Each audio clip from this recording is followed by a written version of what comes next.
Yes.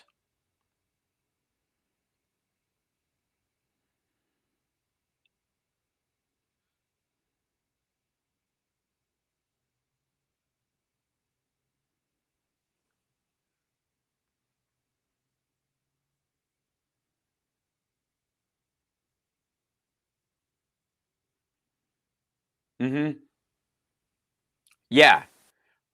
Well, then I also think that, ironically enough, maybe it's because of the Trump crowd hubris. Maybe it's because they decided to use right wing media, which has a certain ego to it, anyways, to to as the purveyors of this message, and this kind of like ironically Lara Trump-esque "don't back down" idea, or this Trump idea of like, if you're going through a hell of your own making, keep digging. um you know and in his inability to understand normal parlance, it seems like they can't help themselves. In 2016, there was a little bit more subterfuge. Maybe it's because Steve Bannon's in jail and he's not the guy, he's not making the phone call saying, "Cool it, they're on to us." Right? Because it's so on the nose.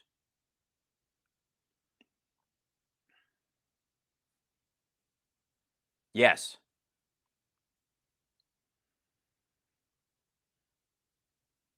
Yeah. Yeah. Well, in the indictment, no. In the indictment, they're in classic DOJ speak, because they are keeping their cards relatively close to the vest as they try to work their way up this in this primary indictment. And Merrick Garland saying there are more indictments forthcoming. Um, yeah. Specifically, you can't hear Phil in there. Okay, sorry. I will fix that, folks. In just one moment. On That's on my end, guys. Um, that um, in the case of, uh, I guess the whatever it's called, the uh,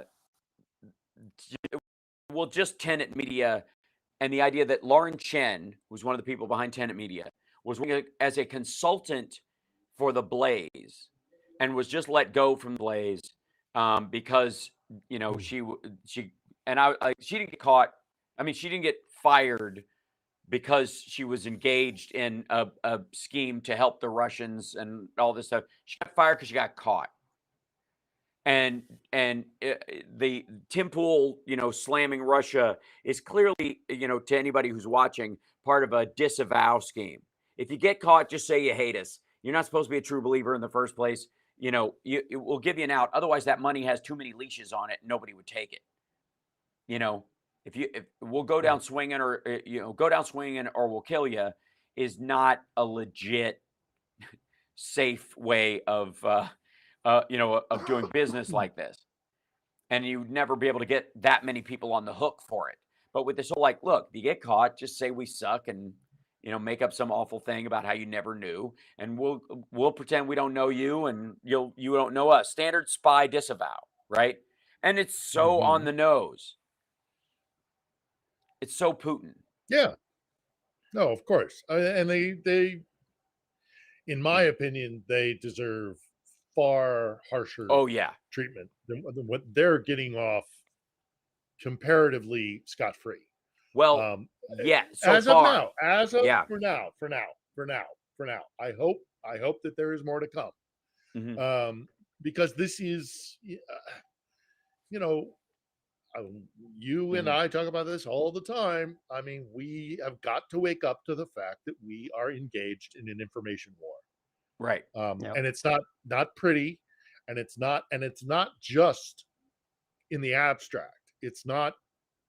There are real life and death consequences to what these guys do. I mean, look, for 7 months, we didn't get any extra U.S. aid. Yeah. Due in no small part because of public opinion within the and the position of the GOP, whether it's Gates or Marjorie Taylor Greene or Boebert, the usual suspects. Yeah. Influenced by these guys who were getting money from the Kremlin. And right. how many Ukrainian lives were lost? How many dead Ukrainians are there as a direct result of what these guys were doing?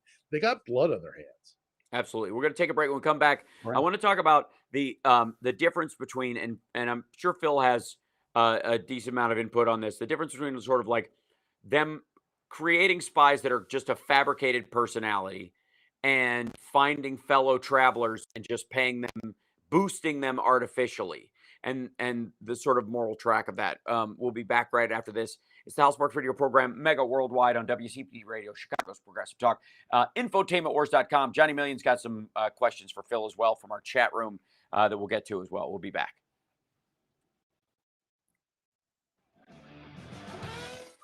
There we go. And let's see. My software for live streaming is caught in beach ball of death.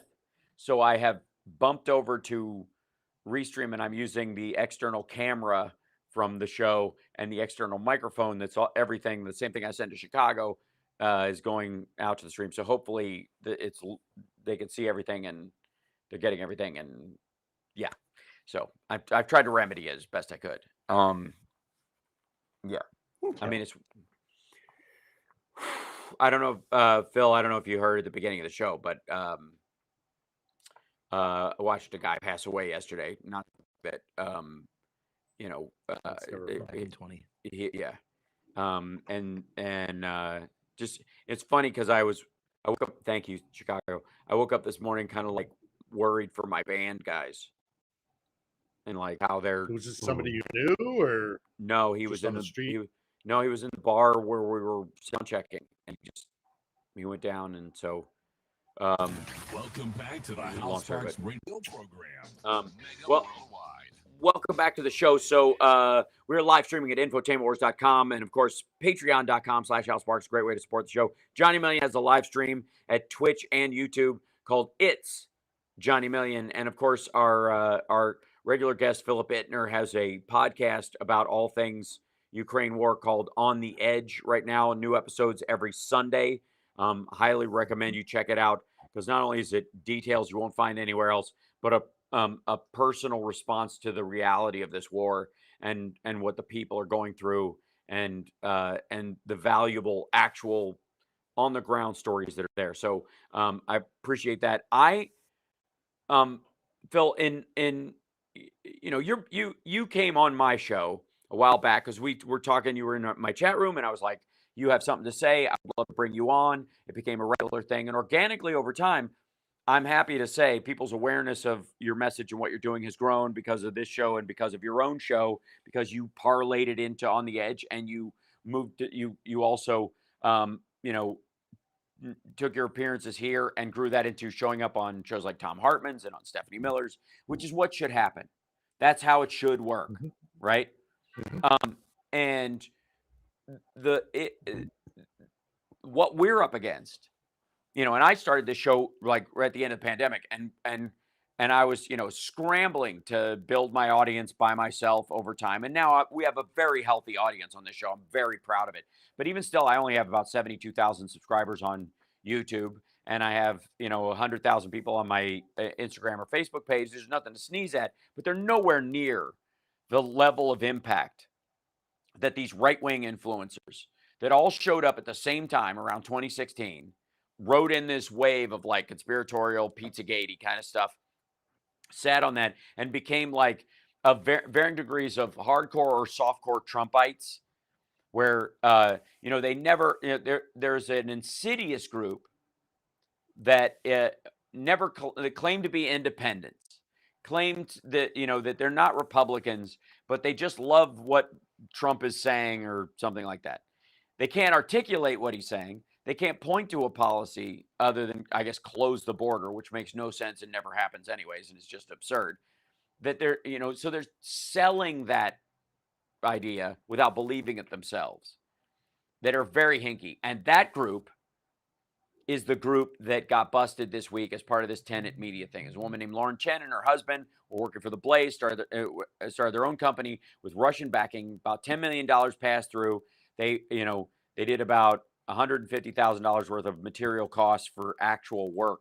and then the rest of it was just cash outlaid to these performers, these people who are saying their videos. And I know you can probably speak to this, but there's this sort of Russian history of, on the one hand, creating people who are effectively spies, fake identities, pretending to be somebody else, lying about what they believe and what they think to infiltrate a particular political party or a political movement or something like that. Like the Americans, or some scene from Stranger Things or something. This old-fashioned Cold War mock personality, and then they go and they find a minuscule voice that's a fellow, that is a true believer, and they flood that person with funds and visibility they would not otherwise get, to create the illusion that there is an organic groundswell of support for what this person is saying, instead of, no, it's basically just Waco, and organically they'd have a Waco-sized crowd. But you put them on screen, you flood them with millions of dollars, you give them artificial bot views, and suddenly the general public and the normal media thinks, oh, this person's ideas must be indicative of the general public at large. Would you say that that's a good an adequate description of the two-prong response by the Kremlin? Yeah, and then they'll it's all, there's a reason why before we called it gaslighting. Yeah. The common phrase for this kind of behavior was a Potemkin village. Right. Because the Russians are very good at this. They're very good at manipulating your perception of reality. Another thing that they do along these terms is they will set up a fake banner. No, thank you. So it turn down service. Yep. They will set up a fake banner headline, like a masthead for the. I don't even know if there is. I don't know if this is accurate, because I don't know if there is a thing such as the Cleveland Herald Weekly, or the Saginaw Times, or whatever it is, and it looks legit. Yeah. And then they give it to Tim Pool, and they give it to Dave Rubin. Yeah. And they will, but it's all baloney. It's all it's all smoke and mirrors. Yeah. Created this illusion. So they're very good at what they do, and it's going to keep going. I'm hoping that our law enforcement and our the various authorities have gotten better at obstructing this. I think they have. If the rollout of this current thing, this tenant thing at the DOJ is any indication, they are getting better at it, and the fact that more is to come, because there are more out there, and it's going to get more intense as we get closer and closer to November. Because I don't care what Vladimir Putin laughingly said about Kamala Harris. Right. He wants Trump. He wants Trump. Of course he wants Trump. Of course. Right. And well, in that in and of itself, the fact that he says, again, I don't know that there was ever a time where the American electorate, if he did something like that, was not savvy enough to go, all right, obviously he's messing with us. But now it's even more true. It's a huge different, like nobody's buying this from this dude. So one of the things that stood out to me, and then we'll get to questions, is this, and I hope everybody can hear this okay. This is Dan Bongino, who we affectionately refer to as Bongholio on the show, responding to, and this is the party of, I want to remind everybody, it's the Republican Party, party of law and order. And this is a guy who's a right-wing influencer on the media, total maggot, total Trumpite, all in for Donald Trump, 100%. And this is his response to his advice to his fellow streamers. But I'd be remiss as a former federal agent to not warn people that given these accusations, are other people Mhm.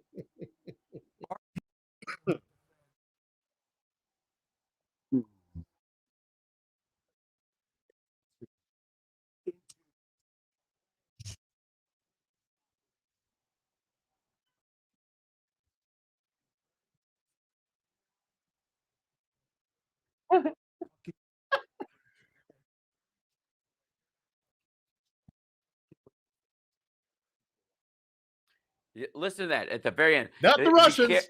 Not right. the Russians. The Be careful feds. you're not. Yeah. Be careful you're not talking to a And you think Russian they're pretending. pretending to be an 8-year-old boy? Right. Yeah. Right. How do you This is think they're trying to trap you, dude? Yeah. Right. Well, and also this is like don't in a They didn't hear the clip online. they didn't hear the clip online. I That's beg your pardon. facts. It should go through, but I beg your That's- pardon. Yeah. You know, the fact that he is warning his fellow Republican or right wing influencers to be careful Right. of the feds, but don't give a second thought to the fact that you might be getting duped by Right. Russian intelligence services. He knows. He knows. Yes. He knows the Russians are already inside the house. They're Yeah. calling from inside the house, Danny boy. It's just you don't want the authorities, the police, our law enforcement, the guys who would check this Yeah. anti-American, Let's- I'm I'm gonna play this again so that hopefully they can hear it. But Um, miss as a former federal. I don't know if they could hear that part of it. But your pardon. I'm gonna fix one thing. You know what? I'll do this. Fix me I'll do it angry. after the break. But effectively, what he said was, be careful that you're not talking to a Fed or somebody who's working with the Feds. And it never occurred to him. Be careful you're not talking to a Russian or talking to somebody who's pretending to be on your political side, who is just actually a Russian bot or a cover to try and feed you money because you can afford to be independent. There's plenty of support for your actual ideas. None of that. His thing was be careful. I don't know who's talking to who. Namely, I don't know which Republicans are talking to who. Yeah. And which is just stunning, right? Like that in and of itself, like good Lord. And the fact that obviously he knows some of these guys are rolling already, and he knows some of these guys who are on the tangential side of guilty, meaning that they know they've got enough, they're new enough to it, they've got enough CYA to cover this, right?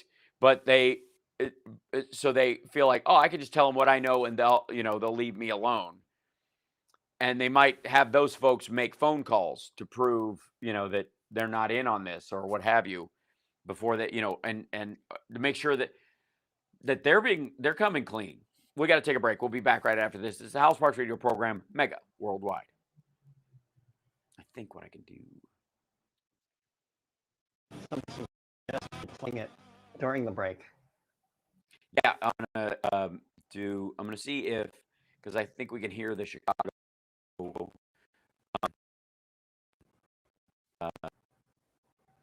So if they can hear Chicago. But I'd be remiss as a former federal agent to not warn people. Okay, so I don't know why they said chat should. Oh, maybe there's not a loop back on that. I know what it is. Okay, hold on. How does it go? Okay, settings.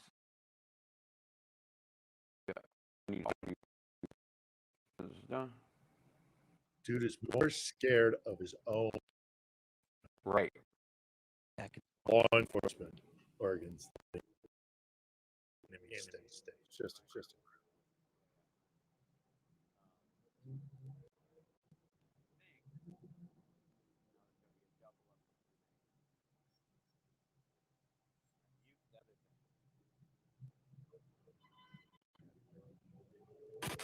You're locked into the House Sparks radio program, Mega Worldwide. I'm gonna try and play this audio again for our streamers out there. But I'd be remiss as a former federal agent to not warn people that given these accusations are other people. I can't hear you. I'm not accusing anyone. Chicago can't hear me. Okay, sorry, that's my bad. Chicago. Now I can, but you're really You're good now. Yeah. Okay, yeah.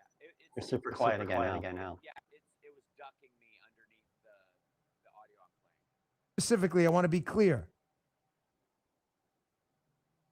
Are people working with, and be very careful who you're talking to, and be very careful that you're not talking to someone working with the feds on the other end of the line. So, let's see. One of the things I don't. Every time I hear it. Yeah, Every time it makes me and hear it. yeah. The man is more afraid of his own country's security apparatus and law enforcement than he is about the potential that an enemy state, meaning to do us real harm, considerable harm to the United States of America and to all citizens of the United States of America. That's and he calls himself a patriot. And he calls himself a patriot. Lots of echoes, Hal. Sorry, I'm working on that real quick. Beg your pardon. Yeah, lots of echoes, and you're still whisper quiet. How about this? Hopefully this is better. 1 second. Preview mode. Go to there. And hopefully that will solve round that and part of it. round. Yeah, Still is still echoing. It'll take a moment for it to bleed through, I think, but it should be all right. Because there's no other audio in there. Yeah, should be all right. You hear me okay, Johnny? You're not nearly as loud as you were before. Okay, that I can remedy, but I just want to make sure the echo was gone. That's the nature. How about on my end? I still hear Phil echo. Okay, gotcha. Yeah, I don't know what. And I'm hearing you echo as well, John. Here, check one. Hopefully that solved that. Yes? I don't know. Still super quiet now. Okay, beg your pardon. Let me fix this real quick. My thing should just be default. Just this. Okay. Okay. Hopefully it didn't completely collapse everything, but that should be better now. I hope. No, you're still very quiet. I'm working on it. I'm doing it piece by piece. Still got the echo too. All right, beg your pardon. Can we take a quick break, Chicago, and I'll fix this? Yeah, let's take a quick break. Yeah, I can remedy this. I don't quite know why the part of this, why it would be like that. Oh, I know why. Play that audio through. That was my bad audio. Oh, and also, I don't know if there's a listen back that's happening on the other live stream. Apologies, guys. I tried to like just get the audio in there. I see. Yeah. Should be there. And that should be it. Should be the only thing going through. Mute playthrough, mute system audio, nothing. Check 1, check 2. Are you echoing? Phil, am I echoing? You're still echoing. So are you. And Hal is still very quiet. Oh, I see that. Yeah. I don't know why that would be. Let me try this real quick. Check. Hold on. Check. Check. Way better. Oh, you sound better. Okay, cool. And now Johnny's not echoing. Good. Okay. So yeah, I Phil's think not echoing either. All right. This is all right. Go back to here. Check. That should be. Now you're super quiet again. Oh, okay. So And he's echoing. Gotcha. All right. Got it. All right. I will fix that. I'll just go with. And we'll just suck it up for the time being, and that'll be fine. And it should be clean that way, and there shouldn't be any. Yeah. Okay. Chicago, I think we're good. Yeah. Woof. Okay. Good Lord. It's all. Thank you. It's always. It's always something. What is this guy? It's super loud too. Hold on. For whatever reason, my. It's a.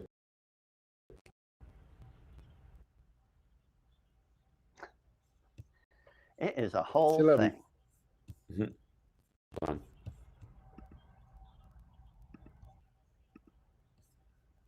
We're having the happy song coming back.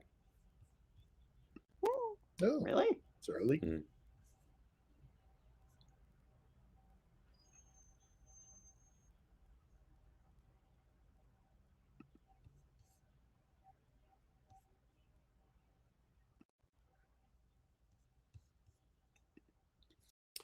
And here we are.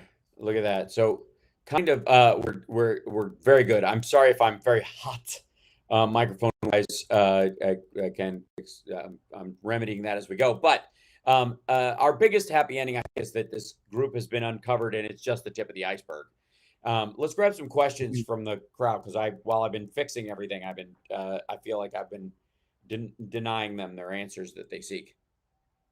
Right on. So we've got one from Edge 3D Tech. Can you ask Philip ways in which the U.S. citizens to get U.S. government aid to Ukraine before it expires at the end of September?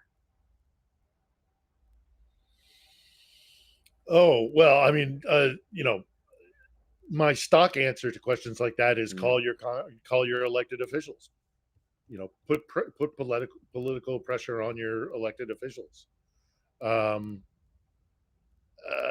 Aside from that, I'm afraid that's really the best thing that an individual citizen can do is to put pressure on those folks. And let's hope that this is a problem. This is a real problem. The weapons that are promised to Ukraine are not making it here as quickly as they need to, and that needs to change. So we just had a meeting of the Ramstein group talking about this very issue. So it's not like they're not aware. Let's hope that they get their act together. But call. Yeah, absolutely. Let's run through as many as we can, Johnny, because Sure. I've got Connie Kelly. Can you ask Philip about the thermite carrying Dragon drones Ukraine now using in Kursk? We used to use thermite to launch rockets because it burns so hot. Yeah, those are great. Those are great videos. But why are they using drones? What should be happening? What should be happening?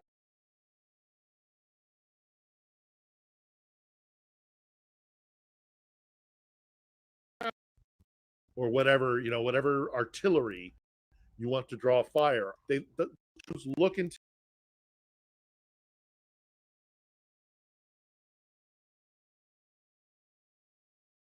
if that's what you got. And look how inventive the Ukrainians are. That's another thing about it. But their effectiveness is not nearly as effective as regular artillery. Because of the shortage in rounds, because of the shortage.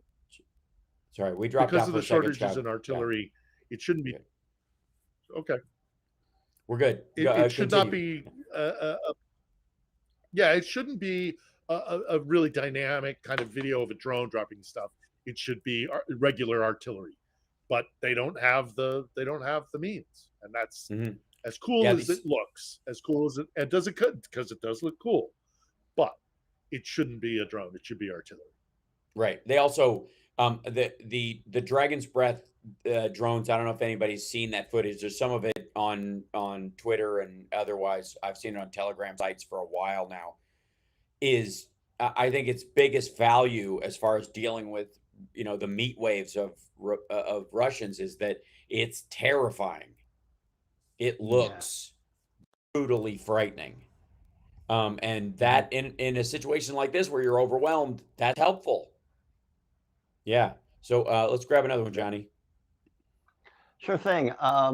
This is from James. If the Russian economy is going so badly, how are they able to fund all of this? Well, they have a black economy, so we really don't know, what their GDP is, frankly. And they're able to fund it because they have transitioned their entire economy to a war footing. I gauge the reality of their economy by their primary state-run industry, Gazprom.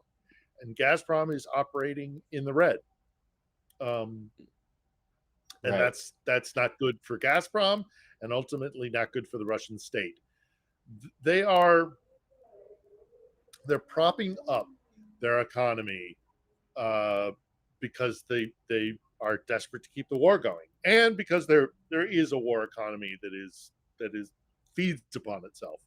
I'm no economist, I would recommend going to On the Edge and looking up the interview I did with Bill Browder, who is an economist, and he lays it out far better than I can about how this is a false healthy economy. This is not. This is a. It's again more smoke and mirrors. Yeah, it's a paper tiger. But yeah, but let's see.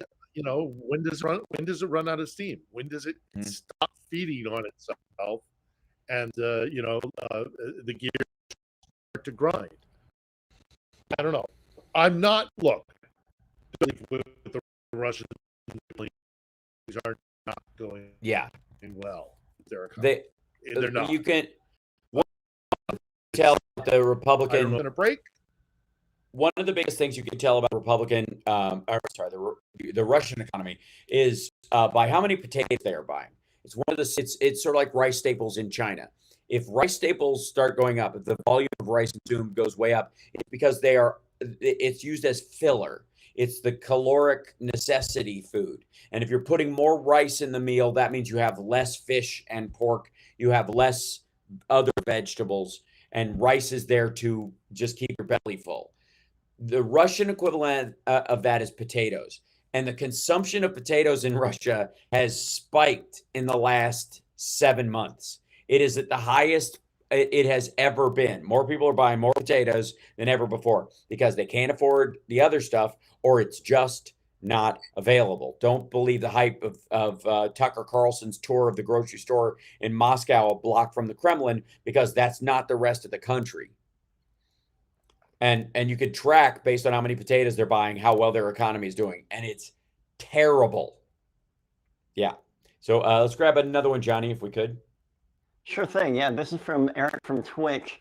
Why is the U.S., NATO, EU cowering to tears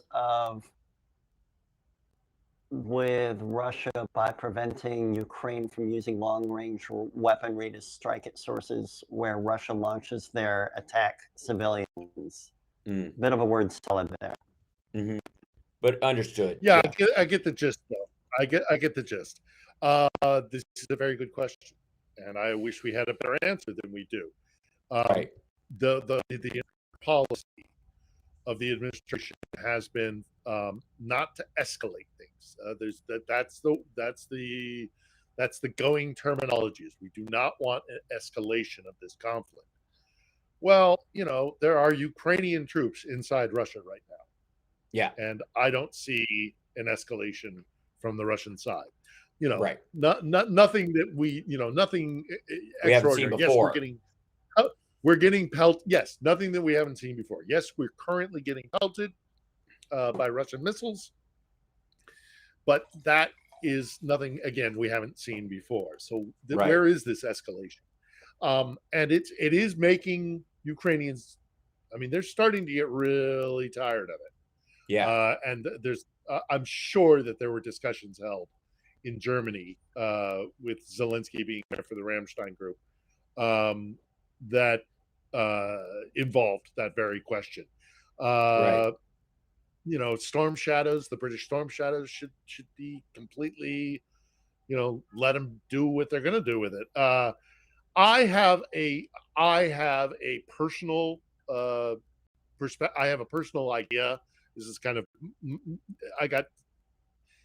this is just my theorizing. Right. I think there's a grave concern in the United States that should things escalate, that it could be used by the Trump campaign to help, say, look, Biden is a warmonger. Harris will continue this kind of stuff. Do you really want more war? War is scary. War is bad. Yeah, they keep saying forever wars, right? Forever wars, not taking into consideration that Russia is responsible for this war. Right. But regardless, I think there is a concern within the White House and within the administration that smart, right? Gotta win the election. And it breaks my heart to say that, because Ukrainians are dying because of domestic American. If that's true, Ukrainians are dying because of American domestic considerations, and it shouldn't be that way. But I also recognize that a second Trump administration would be catastrophic for Ukraine. Right. So, Yeah. Well, I mean, it's a strategic. It is, in these cases, political strategy is another form of military strategy. Right. Yeah.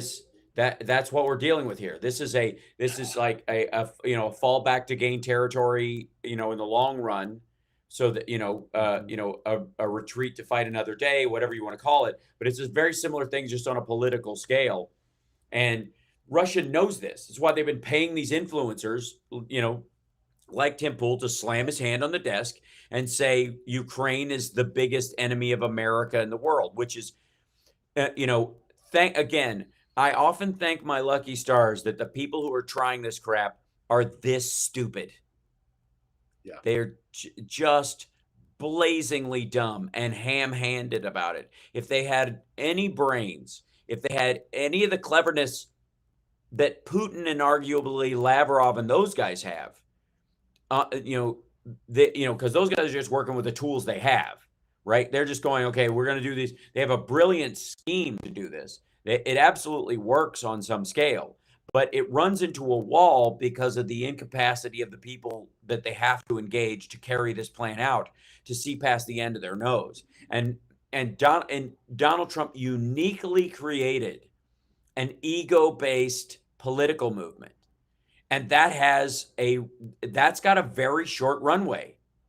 It just does. You know what I mean? And Waco sadly, Waco and Jonestown are never going to shrift. be Swaggart and Jim Baker. It's a different thing. And it's short shrift for that man who lost his wife and his 3 beautiful daughters. Yeah. Right. But we got to get November behind us. And then I do genuinely think, if it goes the way we are all hoping it goes in November, and I'm still optimistic it will, that this threat will no longer exist domestically within the United States, and we can be a far better ally to Ukraine, because the red lines and the escalation argument doesn't work. No. So let's get the election behind us. Let's get the threat of a second Trump term in the rearview mirror, and then let's give these people what they need to win this. You're also going to see, I think, that one of the big losers in this pushing of the red lines, or the collapsing of red lines, or this idea that we have lived under this the umbrella of mutual assured destruction has allowed Russia to just do whatever they want, because everybody fears that if they try to stop them, nuclear war will break out. That one of the biggest in theory, victims of this, to use a weak word for it, but is China. Because if it doesn't work, if these kind of red lines don't work for China or Russia and Ukraine, it's not going to work for China and Taiwan. And it hasn't been, and there's no reason why it would. And there's a huge difference, obviously, because we have Marines on the beach teaching Taiwanese guys how to fight and doing military exercises all the time. So China can't attack Taiwan without harming U.S. soldiers. And so that's always kept them kind of at bay. But on top of that, there's still this fear of escalation idea.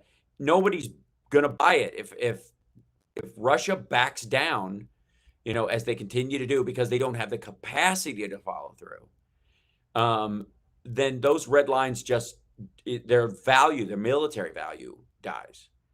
And what does that say to anybody else who's thinking about, seizing land and, and using that same kind of escalatory rhetoric?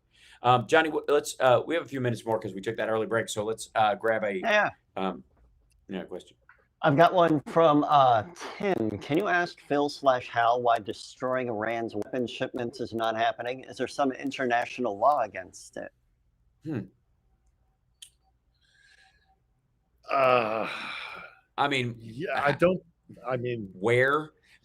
Finding out where they're coming in and how they're coming in, it's not like they're on a big ship that says Iranian military shipments. And a lot of it is driven through Afghanistan and places like that, and is brought up, through multiple ways. It's not just one, can't blow a ship up just for leaving Iran if you don't have proof that was what's on there. So you'll sink it, and then it's an international incident. It reaches land in some country that they have a security agreement with. It's hard for our guys to fly over there and bomb something. So the route is fairly protected is why. It's, that would be my guess. Well, and they have the choke point through the Bosphorus. You can't really hit them while they're going through there, but potentially you might be able to hit them on the other side. Hey, you know what? Just because it hasn't happened yet doesn't mean it is. Right. I mean, Or the Ukrainians know what they're doing. The Ukrainians, we may not do it. We may not do that. yeah, But we may have our eyes in the sky say, call up Kiev and say, or call up Odessa, more to the point, and say, yeah. This you know, might be a there's good target this for one of ship your that- sea drones. there's a ship at this coordinate. We're not saying anything, but we're kind of saying something. We're got yeah. Just because it hasn't happened yet. Well, we've the also got Ukrainians are sanctions very, on very them. good at this. Yeah, we've also got Yeah. sanctions on Iran, and we've got sanctions on military shipments from them, and we've got sanctions on Russia for receiving those or whatever, which in that category, there are a lot of places where those things can be stopped along the way. And I'm sure we have at certain points that if we can intercept them a little bit, we can drag them, slow them down, or even stop them without blowing them up. That's the still there. Ukrainians are warning Tehran. They're Yeah. being very vocal and very public about warning Tehran. Don't do this. Right. Will it drive them to do something? I mean, if Iran is sending missiles to kill Ukrainian soldiers, then fair game. Yeah. And Ukrainians do not mess around with this stuff. They don't. Right. They don't play. They don't play patty cake. They take take it to the enemy. So let's see what happens. Let's see what happens. But this is not ultimately not good for Tehran. Yeah. I don't think. Cool. We got a couple minutes left. So do we have a couple more? I've got one more here from Lindsay. What is the latest on Pokrovsk, and what is the next in the Kursk incursion? Mm-hmm. Pokrovsk is, I think that's probably what she's referring to there. It's a hub town. Just today, we heard the first bit of good news out of there in quite some time. It does look like the Russian forces have been stopped, so they're no longer advancing on Pokrovsk, which is a hub. It's a transportation hub, and it's precarious. I'm not going to say that it is. It's safer, but it does look like the Russians have been stopped. Kursk, they're still in Kursk. They're still taking territory. It sounds like inside Kursk, and both of the oblasts on the other side. I mean, look, Russia's military might is formidable. I'm not going to get out over my skis. But let's hope that they have.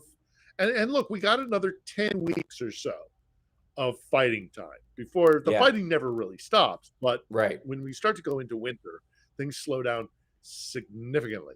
So I don't see a major military achievement on either side in the next 10 weeks that's going to tip the balance of the war. Things are going to still shake out. Things are going to go differently. They may still take Pokrovsk. They could take Chasiv Yar. They could take all sorts of stuff, but they're not going to take the Russians a significant urban center. Pokrovsk is a relatively small place. It's just strategically important. Now, I talk to people who are out there who say that the defensive lines around Pokrovsk are not sufficient to stop the Russians, but it looks, at least for today, they're not gaining ground. So do the Ukrainians now start to push them back? I don't know either. All of this is to say, we're in a very difficult situation when it comes to the front line and where that line is and where it's moving. But what I do know is that Russia is not going to achieve its strategic goals. Not this year, and I would argue not next year either. Unless they take Kiev and unless they take Odessa, there's going to be a country called Ukraine that will have access to the Black Sea, and that is a loss. That is a Mhm. big L for Mhm. anybody who sits in the Kremlin. You are losing what Catherine took. Catherine the Great, Yep. a contemporary of George Washington, took this territory. Putin is losing it. Tick tock, tick tock. Mhm. Right. No Russian leader survives it, and they don't have the capacity to take No. Odessa And or Kiev.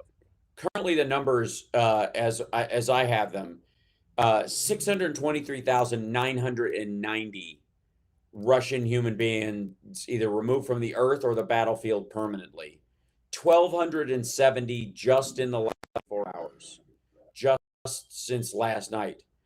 Um, like 52 UAVs, 29 artillery systems, and then I think for me, like the one that always stands out is the number of like troop carriers. They've lost 8,632 tanks, but the troop carriers, um, which again, these are trucks full of people, is 16,878. If you're in a vehicle, I mean, I've seen it, God help us, but I've seen so much footage of drones hitting those troop transports. And that's where like so many of the big numbers of casualties come from, because you got 30, 40 guys in these trucks, and there's no strategy. They're just driving straight down a road in a column. It's terrifying, I would imagine, being in one of those vehicles and just zero attention paid to any kind of strategy that would fix it. I want to remind everybody, tomorrow there's a new episode of On the Edge, Philip Bittner's show. It's on YouTube. Johnny Million live streams twice a week. Twice a week? Yes. Tuesday and Thursday? Yep, Tuesday, Thursday. Yep. On It's Johnny Million on Twitch and YouTube. And of course, my live stream, Hal Sparks Megaworldwide, is on all the time. Mornings is the morning show, Monday, Wednesday, Friday. Afternoons, 3 o'clock Pacific time. And tonight, Sexy Liberal Portland. I gotta go write some jokes that are fresh. It's like making time to make the donuts. Yeah. All right, talk to you guys this week, Chicago. Thanks for putting up with the audio this week. Thanks, everyone. I'm in an impact crater. What do you want? Hashtag rip. See you next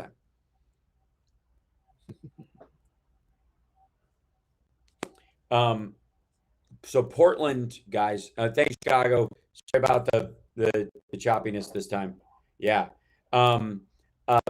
One of the things, I always joke about hashtag rip Portland, and Trump always like they burned down Portland and never rebuilt it. Portland's biggest problem was never the BLM riots. Portland's biggest problem was never, any kind of the anti-government protests or any of that kind of stuff. Their biggest problem was they were trying to be really far ahead on decriminalization of drugs, and they just went all in. They just decided there's no measured way of doing it. We're just going to go for it. And they stopped that 2 months ago. I think it was 2 months ago. Wow. They rescinded that law. It is now, and they put like 1,500 drug dealers in jail right away. Oh, wow. Because I mean, it was like you'd walk down the street and it was like an auction, people auctioning drugs, like, and hardcore shit. It wasn't like the quote nonviolent drug offender thing. It was like, actually there is a bit of violence, and that is the violence to addicts. But allowing for that stuff is an act of violence on addicts who cannot protect themselves from the Mr. Hal, I've got to run. Mars Moon is recording. Nice. Johnny. I would expect to hear demos and be first up on it. Oh, and, more than demos. You'll be hearing finals. I'm very excited. Okay, and thank you so much. See you later. And thank you, Phil. I'll let you go as well. Yep, I'm going to go get some rest. I'm really beat. Yeah, please. Go get some sleep. Thanks, brother. All right. Say Cheers. Hi to everybody at 6 Liberal for me. I will. Absolutely. Okay. Always available. Yeah. Excellent. Thanks. All right. Cheers. And then I go to the wrong screen of just myself. All right. And then I don't even have a camera on here. I'm such a silly person. There I am. There we go. Pink. Yeah. Whew. Okay. Thanks for riding it through it with me, folks. And appreciate the love and support. I'm in Portland, #RIP Portland, and I need sleep too, and I got to rest my voice. So I'm not going to be talking for till basically I got to do sound check at some point, and then the show. So I'm going to try and keep my speaking to a minimum because my throat is hot again. But anyways, love you guys. Thank you for the support. Thanks for the sweet words around all the stuff that was going on. And I will see you again on Monday. Hold on, move this out of the way. I'll see you guys for the regular show on Monday, and I feel like I have so much catching up to. Also, so in terms of the debate, I'm going to do the exact same thing I did with the last debate, which is we're all going to watch it and live tweet it and just kind of watch it as viewers. And then afterwards, I'm going to come on probably an hour after it because I'm going to let the commenters from the major, we'll all want to watch, Rachel and Lawrence and stuff make their points about it, which is fine. And then I will cover it from the top, if that works for you guys. So and that way we can do the entire context of it. Yeah. Okay. Anyways, much love. Thank you guys so much, and I will see you later on. Now I don't know if any of my buttons are going to work, so God help me. Okay, bye.